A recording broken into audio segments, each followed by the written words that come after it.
Magandang araw sa inyong lahat mga Lodi. May bagong update ngayon ang Premier Volleyball League PVL mga Lodi na kung saan ay si Tina Salak magbabalik na sa Liga ng Volleyball sa Pilipinas. Magbabalik na si Tina Salak sa PVL na kung saan hindi sa pagiging player kundi sa pagiging assistant coach. Kinuha si Tina Salak bilang assistant coach ng Akari Power Chargers.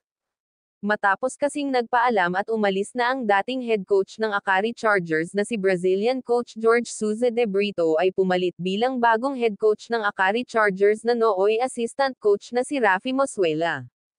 Sa pagkakapromote nga ni Rafi Mosuela bilang head coach ng Akari Chargers ay naging daan ito upang kumuha ng bagong assistant coach ang Akari Power Chargers kaya kinuha nila ang former coach ng FEU Lady Tamaroz na si Tina Salak na dati ring multi-award winning volleyball player during her career as an athlete sa pro volleyball.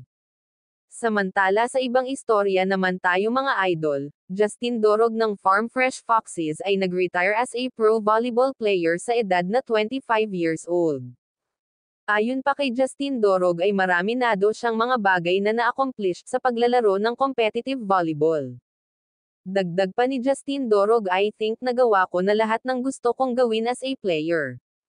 Si Justin Dorog ngayon ay maging part ng coaching staff ng Farm Fresh Foxes under kay head coach Jerry E. Si Jerry E din ang nag-recruit kay Justin Dorog from Catmon, Cebu papuntang University of the Philippines Lady Fighting Maroons during UAAP days. Si Justin Dorog ay maging full-time na head coach ngayon sa isang high school na volleyball team at assistant coach ng Farm Fresh Foxes sa Premier Volleyball League PVL.